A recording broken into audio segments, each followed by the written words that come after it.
Good morning everyone. आज हम start करेंगे enzymatic versus non enzymatic browning reactions. ये हमारे सिलेबस में दिया गया है और बहुत ही इम्पोर्टेंट टॉपिक है।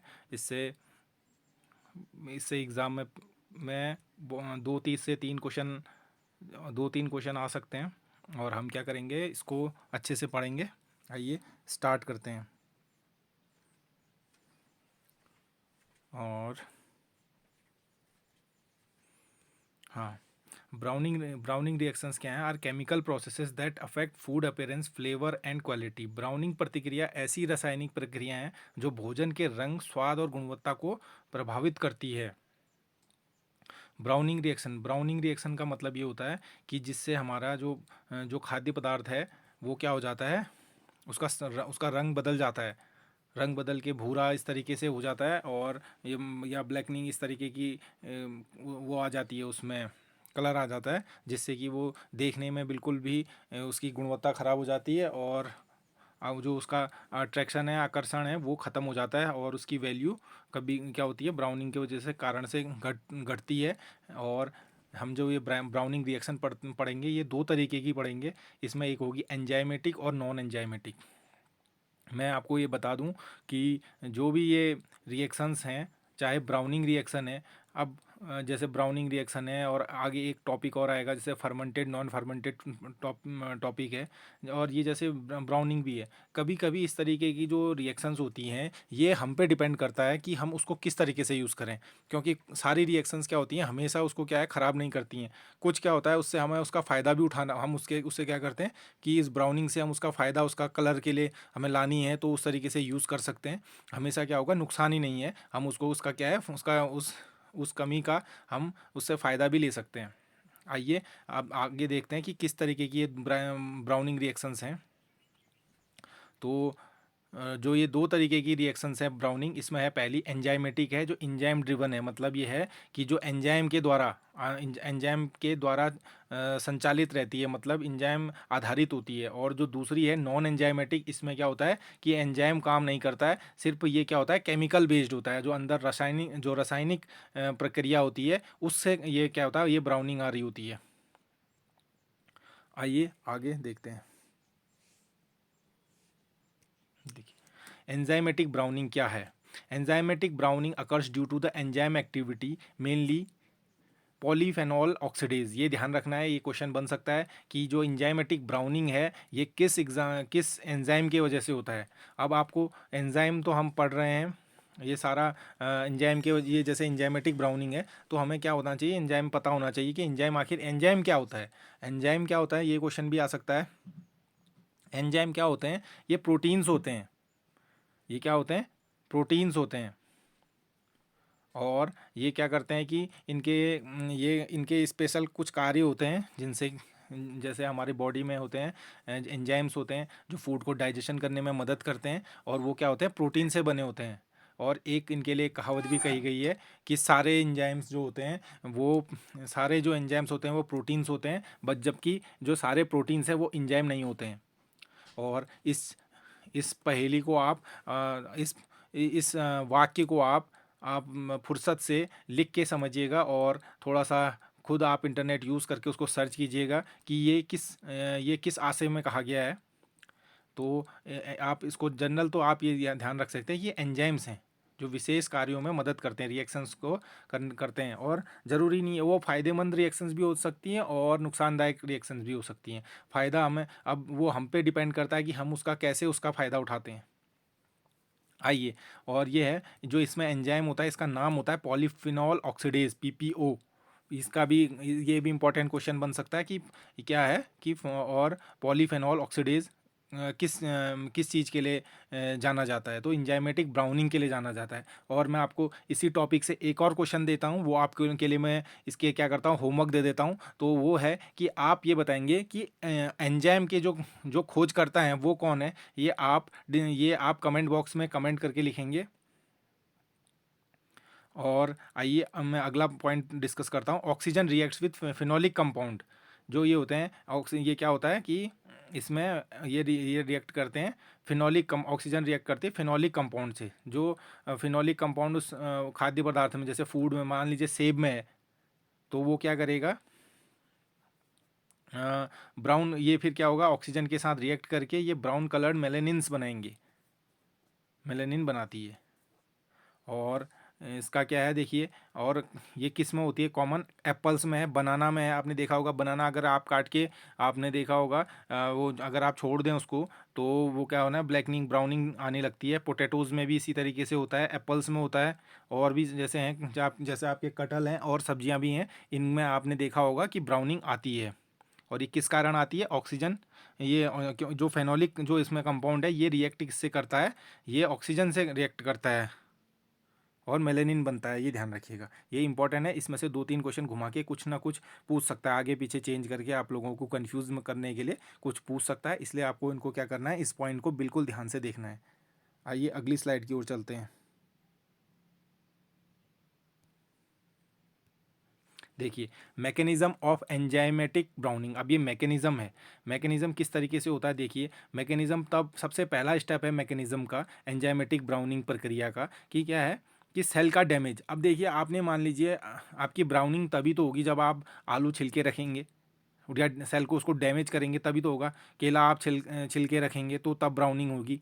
तो क्या कटिंग करेंगे या ब्रूजिंग एक्सपोजेज, उसको तोड़ना है मरोड़ना है आपने, तो तब क्या करेंगे, एक्सपोज होगा फेनोलिक कंपाउंड बाहर एयर की प्रेजेंस में। जैसे ही वो कंपाउंड आएगा, जैसे आपने सेब काट के रख दिया, तो वो है पहले उसको डैमेज करना है, अपने फ्रूट को क्या करना है, डैमेज करोगे या कट करोगे, तभी क्या होगा कि वो रिएक्ट कर पाएगा ऑक्सीजन से। ये बहुत इंपॉर्टेंट चीज़ है। और मैं अगला पॉइंट जो है उसमें है आपका जो ऑक्सीडेशन है, जो ये अगला स्टेप क्या है, एंजाइम का एक्टिवेशन है, एंजाइम की सक्रियता। एंजाइम जो हमारा पॉलीफिनॉल है, वो क्या है, वो आपका फूड के अंदर तो है, और लेकिन जैसे ही वो ऑक्सीजन के साथ रिएक्शन करेगा तो वो क्या होगा, आपका रिएक्ट करने लगेगा। और मैं ये आपको ये इस तरीके से कोई बीच में डिस्टरबेंस ना हो, मैं इसको वो कर लेता हूँ, इसको मैंने अब इसको एयरप्लेन प्लेन मोड पे कर दिया है, और जो कि अब बीच में डिस्टरबेंस ना हो। आइए आगे को डिस्कस करते हैं। देखिए यहाँ थे हम ऑक्सीडेशन पे। ऑक्सीडेशन में क्या होता है, जो फेनॉल होते हैं, फिनॉल क्या करते हैं, ऑक्सीडेशन के बाद क्यूनॉन्स में कन्वर्ट होते हैं। किस में कन्वर्ट होते हैं, ये भी ध्यान रखिएगा। फिनॉल है, ये ऑक्सीडेशन के बाद क्या होगा, क्यूनॉन्स में कन्वर्ट होंगे, और इनका फिर अगले स्टेप्स में क्या होता है, पॉलीमराइजेशन। पॉलीमराइजेशन का मतलब एक के साथ एक जुड़ना, पॉलीमराइज। जैसे पॉलीथीन जो है हमारा, पॉलीथीन वो है, तो ईथीन के बहुत सारे मॉलिक्यूल जब जुड़ते हैं तो पॉलीथीन बनाते हैं। तो इसी तरीके से यहाँ पे फिनॉल जब कन्वर्ट होगी क्यूनॉन्स में, तो एक पॉलीमराइजेशन होता है, क्यूनॉन्स फॉर्म मेलानिन। अब जो क्यूनॉन मिलके क्या होता है, बहुत सारे क्यूनॉन मिलेंगे तो क्या बनाएंगे, मेलेनिन बनाएंगे। जैसे हमने कहा था आगे की कॉजिंग डिस्कलरेशन, जो इसे क्यूनॉन्स के कारण क्या होता है, डिस्कलरेशन। ये जब मिलके एक बीच में कंपाउंड है बहुत सा, जैसे मैंने बोला था ना, इथीन बोला था, इथीन बहुत सारे मिलके पॉलीथीन बनाते हैं। तो यहीं क्या है, क्यूनॉन्स है, क्यूनॉन बहुत सारे क्यूनॉन मिलके क्या करेंगे, आपका मेलेनिन बनाएंगे। वो विच कॉजेज क्या है, डिस्कलरेशन, जिसके कारण क्या होता है, डिस्कलरेशन। तो इन सबसे इनमें ये जो चरणबद्ध आपकी प्रोसेस है, इसमें सबसे पहले क्या होगा, सेल डैमेज हो, सेल को डैमेज होगा, कोशिका किस जो क्षति होगी वो होगी। फिर उसके बाद एंजाइम सक्रिय होगा, एक्टिवेट होगा ऑक्सीजन के प्रेजेंस में, फिर उसका ऑक्सीडेशन होगा, फेनॉल कन्वर्ट किस में होगा, क्यूनॉन्स में। ये भी आपको ध्यान है, क्यूनॉन कब बनता है, किस चीज़ का बीच का मध्य की कड़ी है, ये पूछा जा सकता है क्यूनॉन्स में। और आपको क्या करना है, फिर वो क्यूनॉन आपस में मिलके क्या करेंगे, पॉलीमराइजेशन करेंगे, बहुलीकरण करेंगे, और तो क्या बनेगा, मेलेनिन्स बनेगा। तो उससे क्या होगा, डिस्कलरेशन आएगा।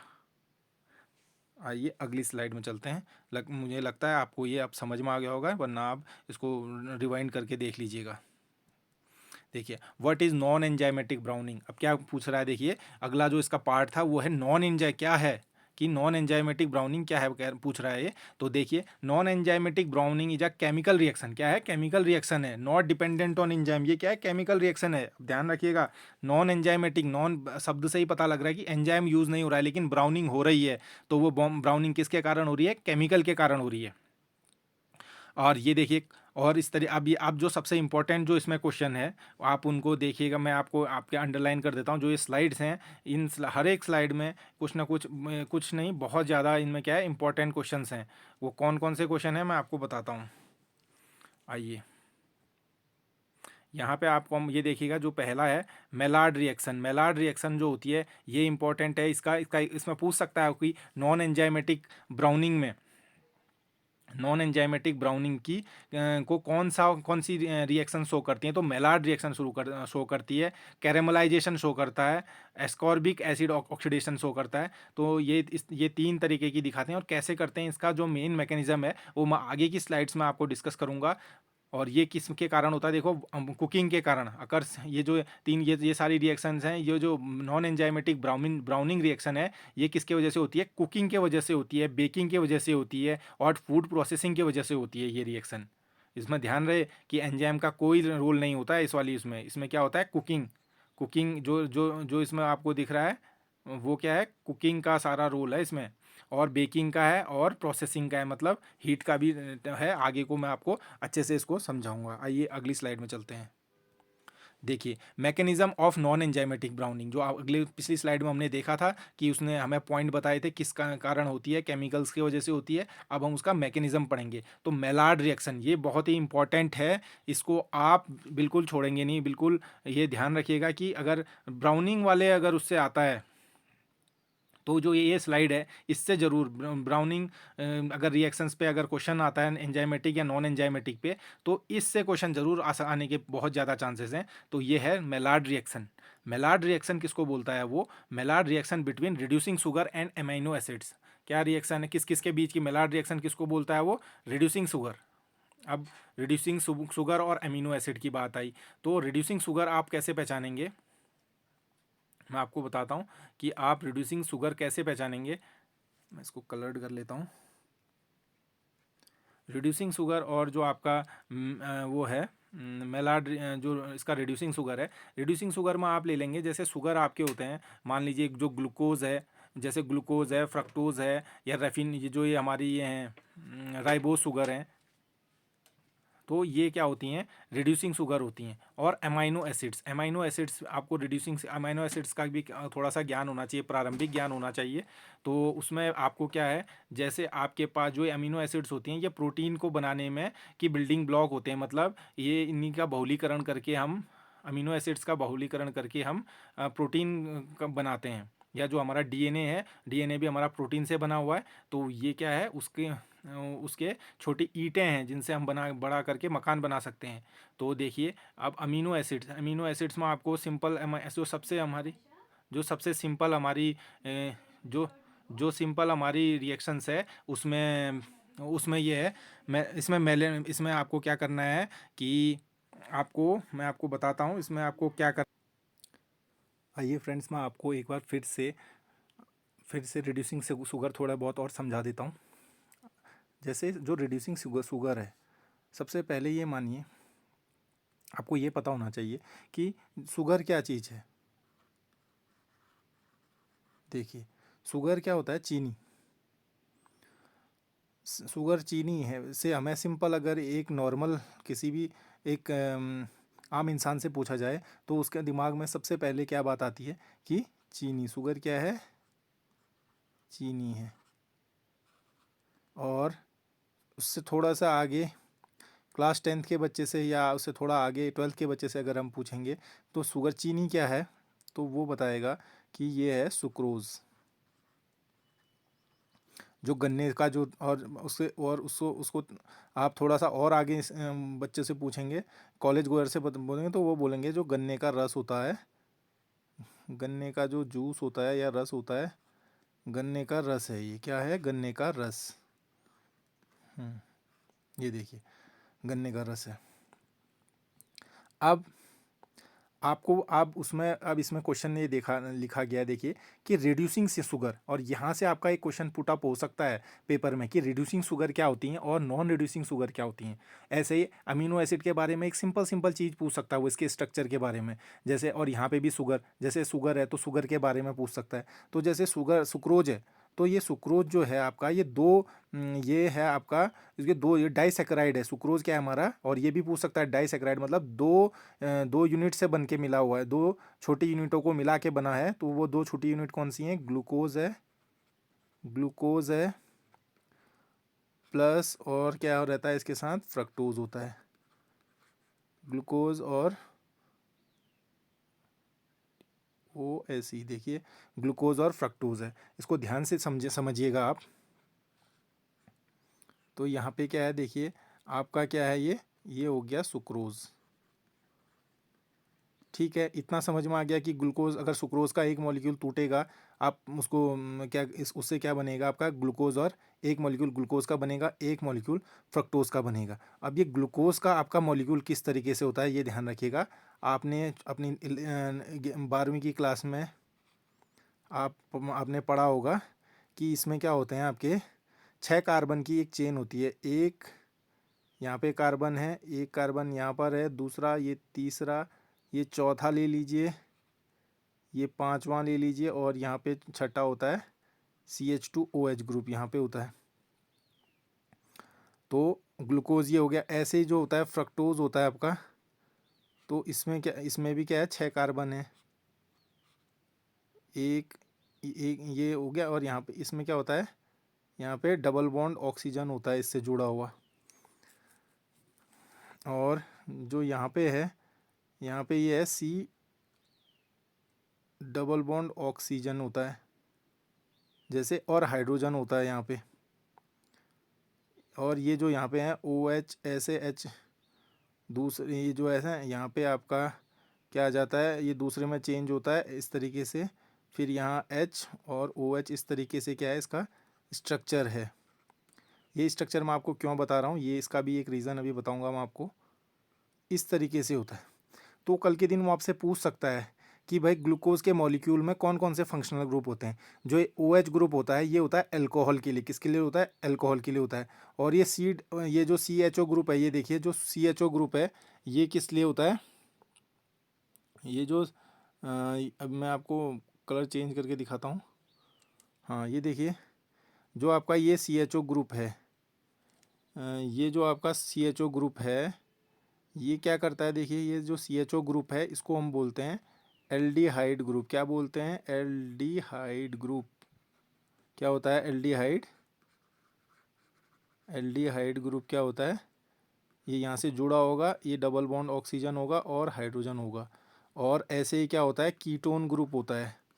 कीटोन ग्रुप में क्या होता है, C डबल बॉन्ड O होता है, और इधर R होता है, जो हाइड्रोजन है, हाइड्रोजन को बदल के R, और ये कनेक्ट किया जाता है। तो यहाँ पे देखिए ये C डबल बॉन्ड, ये कार्बन है यहाँ पे, और ये वाला आपका क्या होता है, C डबल बॉन्ड O, और यहाँ पे भी R हो जाएगा, और यहाँ पे अभी R, यहाँ पे कोई दूसरा ग्रुप हो जाएगा, ये जुड़ा रहेगा। ये और ये दो अलग हो, यहाँ पे हाइड्रोजन नहीं होगा। कहने का मतलब ये है जैसे इसमें हाइड्रोजन है। तो ये क्या है, कीटोन जो होता है आपका, कीटोन जो आपका ये है फ्रक्टोज जो है, उसमें आपका कीटोन ग्रुप होता है। अब फ्रक्टोज और ग्लूकोज में अंतर क्या होता है कि इसमें एल्डिहाइड ग्रुप जुड़ा होता है। क्या होता है, एल्डिहाइड होता है। इसमें क्या होता है, कीटोन ग्रुप होता है।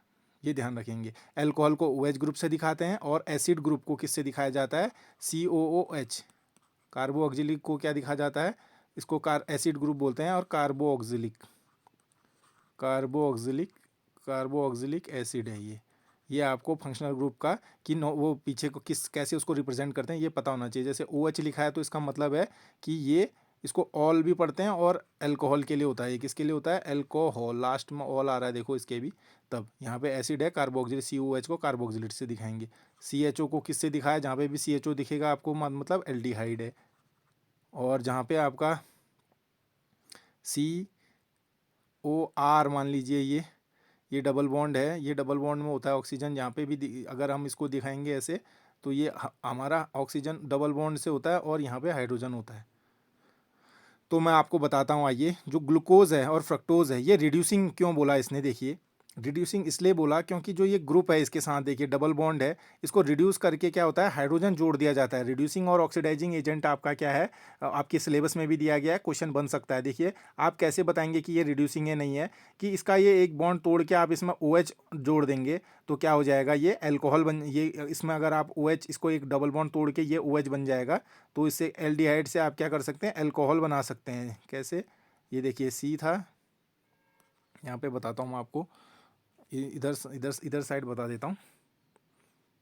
ये देखिए C है, जैसे ये डबल बॉन्ड O है, और ये H है, ये किसी और चेन से जुड़ा हुआ है, मान लीजिए यहाँ चेन है कोई X। तो हमने क्या करना है, यहाँ पे ये जो ये एक बॉन्ड था, ये ऑक्सीजन ऐसा रहा, जो ये बॉन्ड तोड़ के हमने क्या कर दिया, इसको OH, यहाँ पे हमने क्या कर दिया, OH कर दिया, एल्कोहल में बना दिया। तो हमने हाइड्रोजन ऐड कर दिए। एडिशन ऑफ हाइड्रोजन जो होता है वो रिडक्शन कहलाता है। तो ये कब कब हो सकता है, जब आपके पास क्या है, एल्डिहाइड, और जब जो हमारे पास ग्लूकोज और फ्रक्टोज में एल्डिहाइड और कीटोन ग्रुप हैं। ये देखिए C double bond O, hydrogen की जगह R हुआ तो इसको हमने कीटोन बोला। तो ये टूटेगा और क्या हो जाएगा आपका, एल्कोहल में ये OH ग्रुप आ जाएगा। तो फिर वो हाइड्रोजन जोड़ देंगे, जैसे डबल बॉन्ड तोड़ेंगे तो हाइड्रोजन आ जाएगा। तो इससे क्या हुआ, एल्कोहल वाला, ये एल्कोहल का कंपाउंड बन गया। तो ये हाइड्रो और क्या हुआ, हाइड्रोजन ऐड हो गई, हाइड्रोजन ऐड हुई तो क्या, रिडक्शन हो गया। इसीलिए इनका नाम क्या होता है, रिड्यूसिंग शुगर होता है। और एमिनो एसिड, एमिनो एसिड भी मैं आपको बता देता हूँ, क्योंकि बेसिक क्वेश्चन है। ये क्वेश्चन ज़रूर एग्जाम में आने के चांस होते हैं, आपको थोड़ा आइडिया होना चाहिए। अगर आपके पास मान लीजिए उसने कहा है आपसे कि ये है अमीनो एसिड लिखिए, ये अमीनो एसिड बताइए कि क्या है करके। तो आपने क्या करना है, अमीनो एसिड कैसे पहचानेंगे आप, इसमें अमीन ग्रुप लगा होगा, NH2 ग्रुप है अमीन, और दूसरे कोने में इसमें क्या होगा, आपका एसिड लगा होगा। एक कोने में एसिड लगा है, एक कोने में COH ग्रुप लगा है, कार्बोक्सिलिक एसिड, एक में लगा है अमीन। क्या लगा है, अमीन। इसीलिए अमीनो, और ये एसिड देखिए, अमीन ये है, और ये क्या है, जैसे अमीन कैसे बनता है देखिए, NH3, ये क्या है, अमोनिया है, इसका एक हाइड्रोजन हटाया तो उसके साथ ये चेन इसके साथ जुड़ गया, तो ये क्या है, अमीनो, ये अमीन, और ये क्या है, प्लस एसिड, COH क्या है, ये देखिए COH, अमीन और एसिड दोनों चीज़ है। और यहाँ पे क्या है, एक हाइड्रोजन जुड़ा रहेगा, और यहाँ पे R ग्रुप का मतलब ये होता है कि यहाँ पे मान लो नॉर्मल हाइड्रोजन है, अगर इस R की जगह खाली हाइड्रोजन है तो ये ग्लाइसिन, सबसे सिंपल वाली क्या हो जाएगी, अमीनो एसिड हो जाएगी। इसमें बेंजीन रिंग भी जुड़ी हो सकती है, और अलग अलग जुड़ेंगे तो अलग अलग, जैसे मान लीजिए लाइसिन है और ग्लूटामिक एसिड है, इसमें अलग अलग चीज़ चेंज होंगी। R ग्रुप की जगह आप अलग अलग चीज़ें रखेंगे तो क्या होगा, अलग अलग आपको अमीनो एसिड्स पता लगने लगेंगी। वरना क्या होगा, ये क्या कहते हैं, आप इन दोनों में अंतर नहीं कर पाएंगे। अमीनो एसिड में ये पूछ सकता है वो कि भाई कौन कौन से दो ग्रुप होते हैं, ये क्वेश्चन आ सकता है। बहुत इंपॉर्टेंट क्वेश्चन है, इसको ध्यान से देखिएगा कि COH क्या होता है, इसमें क्या होता है, एक एसिड ग्रुप होता है और एक अमीन होता है। अमीनो एसिड नाम को तोड़ेंगे, संधि विच्छेद करेंगे तो अमीन प्लस एसिड क्या हो जाता है, अमीनो एसिड। क्या हो जाता है, अमीनो एसिड। ऐसे करके अमीनो एसिड का जब आप संधि विच्छेद करेंगे तो अमीन और एसिड, तो अमीन और ये होता है। कार्बोहाइड्रेट में आप इसमें पढ़ेंगे आप, क्या होगा कि, और ये पूछ सकता है एग्जाम्पल में, आप एग्जाम्पल बताइए कहेगा। जैसे मान लीजिए आपसे वो पूछ लेगा कि जैसे एग्जाम्पल दिया उसने, दे आपको ग्लूकोज कॉमा फ्रक्टोज, फ्रक्टोज दे दिया एक एग्जाम्पल, एक ऑप्शन। तीसरा ऑप्शन उसने दे दिया सुक्रोज, ठीक है। चौथा ऑप्शन आपको क्या दे दिया है उसने, आपको दे दिया उसने, मान लीजिए आपको दे दिया उसने, मान लीजिए लैक्टोज दे दिया, या आप ले लीजिए गैलेक्टोज दे दिया, गैलेक्टोज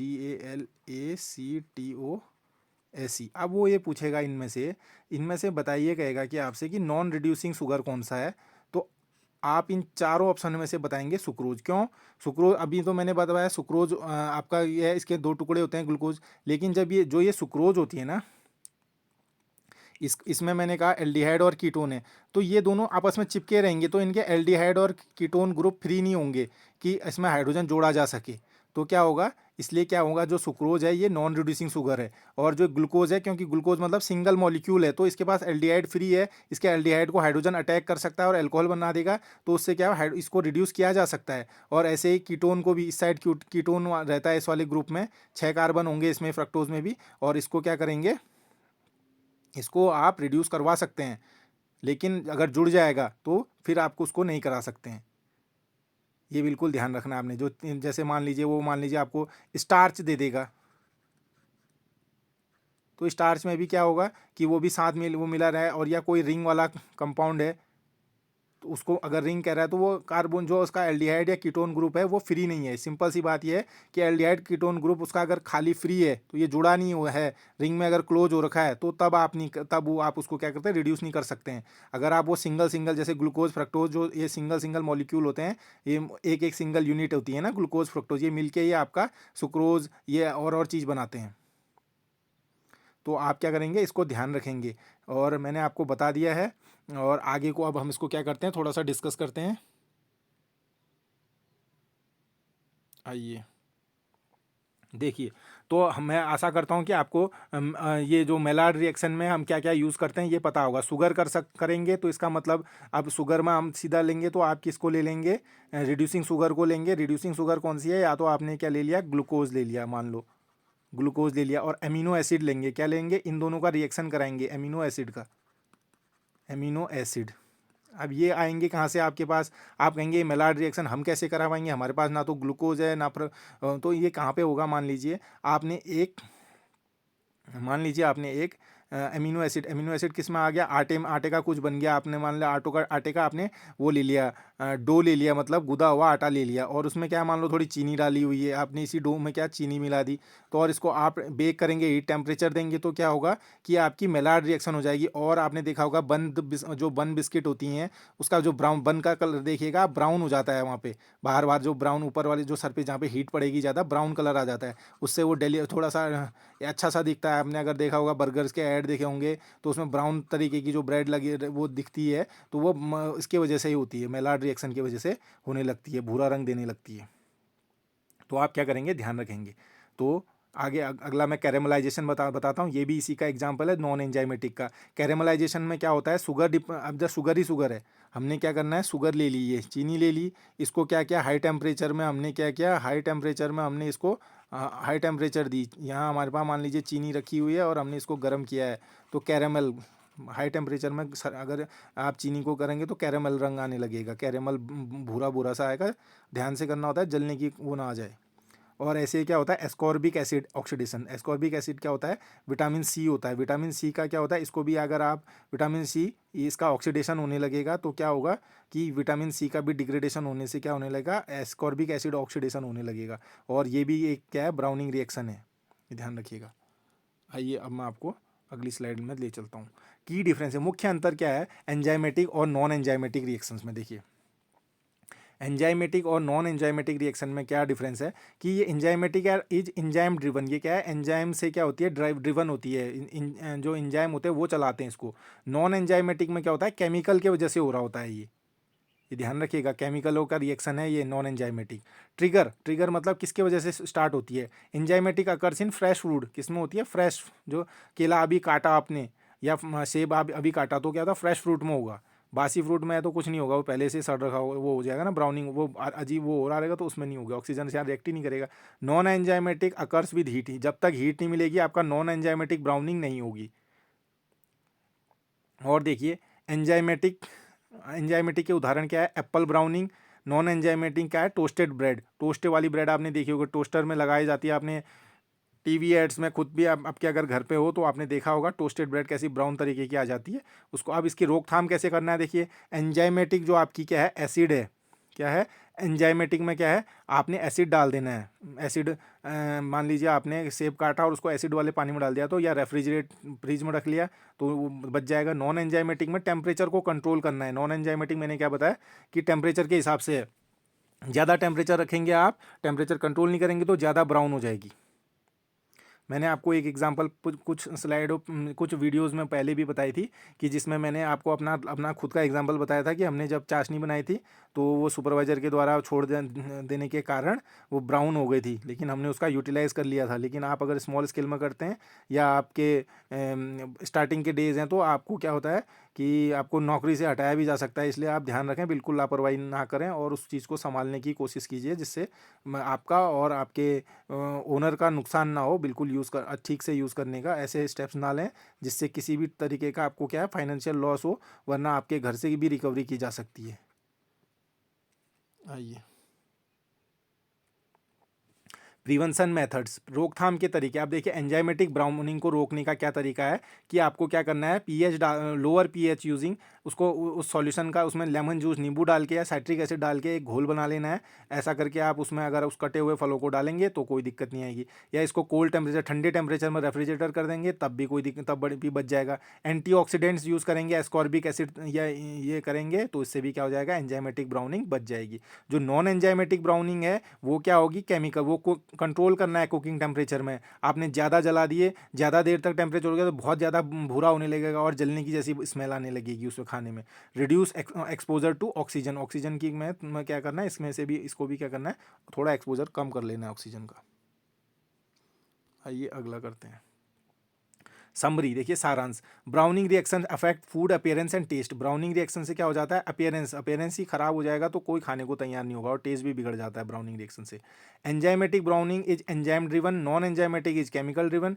मैं आपको बता चुका हूँ। प्रॉपर स्टोरेज देखिए, proper storage and treatment can help both. Proper storage and treatment can help control both types. Proper storage करना है हमने, ध्यान से इसका स्टोरेज करना है, ट्रीटमेंट करना है, उससे क्या होगा, हेल्प हो जाएगी हमें उसको बचाने के लिए ब्राउनिंग से, दोनों तरीके की।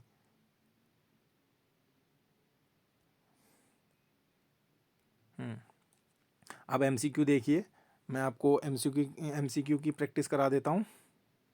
देखिए, what is the which of the following is an example of non enzymatic browning.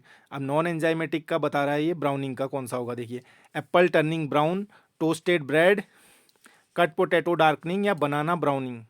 तो बताइए नॉन एंजाइमेटिक कौन सी है, तो ये होगी आपकी टोस्टेड ब्रेड होगी। और क्योंकि टोस्टेड का हाई टेम्परेचर के कारण होती है, एप्पल वाला तो आपका क्या होगा, एंजाइम की वजह से होगा।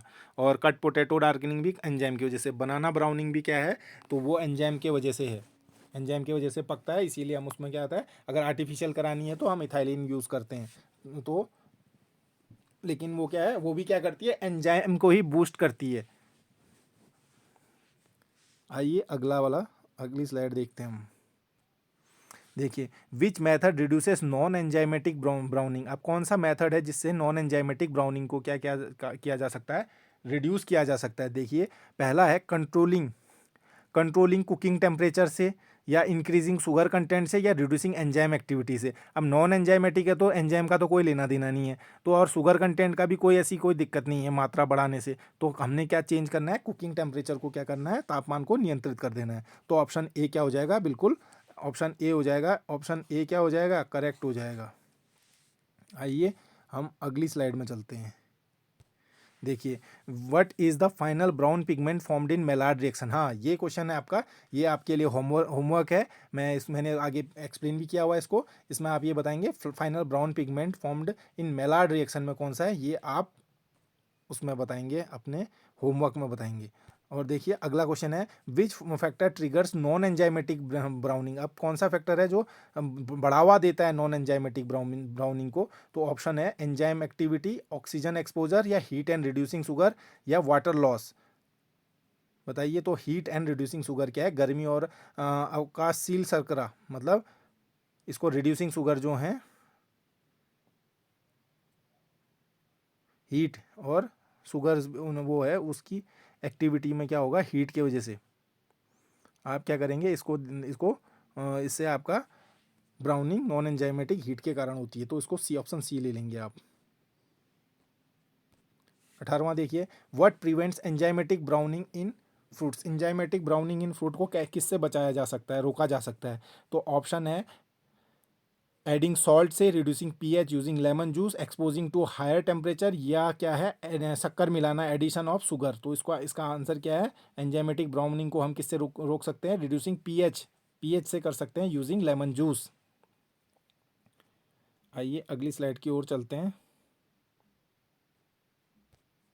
देखिए, which reaction occurs between reducing sugar and amino acid. Reducing sugar और एमिनो एसिड के बीच में कौन सी रिएक्शन होती है, वो रिएक्शन होती है मेलार्ड रिएक्शन। और जो कैरेमलाइजेशन रिएक्शन होती है वो किसके बीच में होती है, कैरेमलाइजेशन रिएक्शन होती है शुगर के बीच में और हीट के बीच में। खाली शुगर को हमने हीट करना होता है तो कैरेमलाइजेशन हो जाता है। हाइड्रोलिसिस तो क्या होता है, पानी मिलाने को बोलते हैं, पानी के साथ अगर रिएक्ट कराना है तो उसको क्या बोलते हैं, हाइड्रोलिसिस। किसी कंपाउंड में अगर आप पानी डालोगे तो उसको क्या बोलेंगे, हाइड्रोलिसिस बोलेंगे। शुगर और अमीनो एसिड भी मैं आपको बता चुका हूँ। रिड्यूसिंग, नॉन रिड्यूसिंग, इस तरीके के एग्जांपल वो आपसे क्वेश्चन में पूछ सकता है। इस तरीके के क्वेश्चनों से आप बेसिक नॉलेज को बिल्कुल अपने पास रखेंगे, जिससे आप पेपर किसी भी लेवल का, मॉडरेट से अगर डिफ़िकल्ट है या इजी है, तो आपके आपके मार्क्स अच्छे आएंगे इससे। आइए अगली स्लाइड में चलते हैं। देखिए, which of the following is not a type of non enzymatic browning. इसमें से नॉन एंजाइमेटिक ब्राउनिंग कौन सी है, कह रहा है। Maillard reaction, caramelization reaction, polyphenol oxidase reaction या अस्कॉर्बिक एसिड ऑक्सीडेशन। इसमें से बताना है आपकी कि non enzymatic is not a type. इसमें से नॉन, मेलार्ड तो है आपकी नॉन एंजाइमेटिक है, कैरामलाइजेशन भी आपका क्या है, नॉन एंजाइमेटिक है, एस्कॉर्बिक एसिड भी क्या है, ऑक्सीडेशन, इसमें भी क्या हो जाता है आपका, हीट में आप इसको करेंगे तो ऑक्सीडाइज होने लगेगा। और जो पॉलीफिनॉल ऑक्सीडेज रिएक्शन है, ये किसके अंदर होती है, फ्रूट्स में होती है, ऑक्सीजन के प्रेजेंस में होती है। इसी से क्या, यही क्या है, ये एंजाइमेटिक ब्राउनिंग रिएक्शन है। आइए अगला स्लाइड में जाते हैं। ऑप्शन क्या हो गया इसका, सी सही हो गया। देखिए, in which food is enzymatic browning commonly observed. Apple and potato, rice and wheat, milk and butter, sugar and Honey.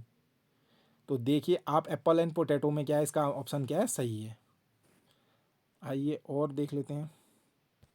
देखिए, which enzyme is mainly responsible for enzymatic browning. कौन सा है, कह रहा है, एमाइलेज है, पॉलीफिनॉल है, इन्वर्टेज है, हैं, और या कैटालेज है।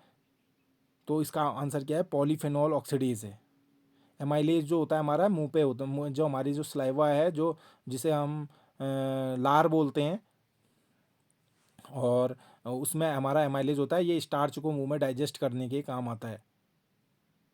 इन्वर्टेज आपको पता होना चाहिए कि ये इन्वर्टेज और जाइमेज हमारा किस में होते हैं, ईस्ट के अंदर इन्वर्टेज जाइमेज हमारा एंजाइम मौजूद होते हैं जो काम करते हैं। तो आप आगे को चलते हैं।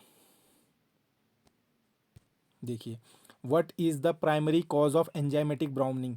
एंजाइमेटिक, इसका क्या होता है, ऑप्शन क्या है, देखिए, एंजाइमेटिक ब्राउनिंग की प्राथमिक कारण क्या है। तो हाई टेम्परेचर है, ऑक्सीजन का फेनोलिक यौगिकों से प्रतिक्रिया करना है, या presence of sugar and amino acid, शर्करा और एमिनो एसिड की उपस्थिति। क्या है, देखिए, शर्करा और एमिनो एसिड की उपस्थिति, क्या इसका ऑप्शन क्या होगा, प्राइमरी एंजाइमेटिक ब्राउनिंग की वजह ऑक्सीजन के साथ रिएक्ट करना होगा फेनोलिक कंपाउंड का। ऑप्शन बी क्या है, करेक्ट है। इसका क्या है, ऑप्शन बी करेक्ट होगा, क्योंकि क्या होगा, ऑक्सीजन के साथ रिएक्ट करके एंजाइमेटिक ब्राउनिंग होती है। आइए अगली स्लाइड में चलते हैं। In which food enzymatic browning is commonly observed. Apple and potatoes है।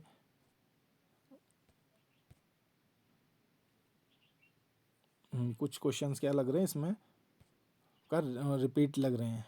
तो मुझे लगता है कि अब जो हमारी स्लाइड्स हैं कंप्लीट हो चुकी हैं, और मैं आप सभी से लोग कहूँगा कि आप अच्छे से प्रैक्टिस कीजिए, अच्छे से वीडियो देखिए। इस वीडियो को आप 2 से 3 बार, एक बार आप इसको देखिएगा, क्योंकि इसमें जो मैंने आपको जो कॉन्सेप्ट बताए हैं शुगर के और एमिनो एसिड्स के, उसको थोड़ा सा आप ठीक से जब तक प्रैक्टिस नहीं करेंगे आपको समझ में नहीं आएगा। इसलिए आपने क्या करना है, थोड़ी सी उसकी क्या कर लेनी है, हल्का प्रैक्टिस कर लेना है। जो शुगर के स्ट्रक्चर है, जैसे आपको कार्बोहाइड्रेट, और कार्बोहाइड्रेट के अंदर आपके जो ये हैं ग्लूकोज, फ्रक्टोज हैं, ये चीज़ देख लेना है, सुक्रोज के बारे में देख लेना है, और इसको अच्छे से प्रैक्टिस करना है। और जो मेंटरशिप चला रखी है हमने, प्रोग्राम है, उसमें अच्छे से अच्छा रिस्पॉन्स है आप लोगों का, और अच्छे से उसमें उस मिल के अच्छे से तैयारी हो रही है। और आप लोग उसको बिना समय बर्बाद करे तुरंत ज्वाइन कीजिए।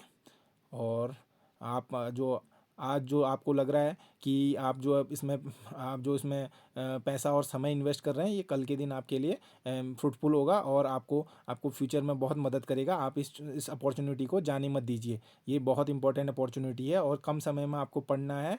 और इसमें क्या है, इस एग्ज़ाम में जो कैनिंग और फूड प्रोसेसिंग का जो आपका सुपरवाइज़र का एग्ज़ाम है, इसमें बहुत ज़्यादा कंपटीशन नहीं है। आप लोगों के बीच में है, लेकिन प्रैक्टिस जो करेगा वो अच्छे से वो कर पाएगा। मैंने देखा जो बच्चे जुड़े भी हैं मुझसे, तो वो बच्चे क्या हैं कि अच्छे, मतलब ठीक वो हैं, और अच्छे प्रैक्टिस कर रहे हैं। वो प्रैक्टिस करना, मतलब जो भी है, वो लोग क्या कर रहे हैं, प्रैक्टिस करने के इच्छुक हैं, और बहुत कंडीशन ख़राब नहीं है। मुझे लगता है जो सिंसियर बच्चे हैं, और टोटल इन सारे ग्रुप में ही जो भी सिंसियर बच्चे लग रहे हैं मुझे, तो 10 से 11, मतलब अभी तो मुझे इतने ही वो आ रहे हैं। और जो गर्ल्स हैं, गर्ल्स भी काफ़ी इंटरेस्ट दिखा रही हैं, अच्छा पढ़ने में अच्छी प्रैक्टिस कर रहे हैं। तो और उन्हें भी आगे बढ़ के मेंबरशिप लेनी चाहिए, और ये जो इसके पीछे का जो एफर्ट है उसको कंसिडर करना चाहिए, और बिल्कुल ये नहीं समझना है कि इसमें वेस्ट ऑफ टाइम या वेस्ट ऑफ मनी है। आप इससे अच्छे वो सीखेंगे, अच्छे अच्छे टिप्स एंड ट्रिक्स सीखेंगे और लाइफ में सक्सेस होंगे। और इसलिए आप जल्दी से जल्दी इस मेंबरशिप को ज्वाइन कीजिए। Thank you.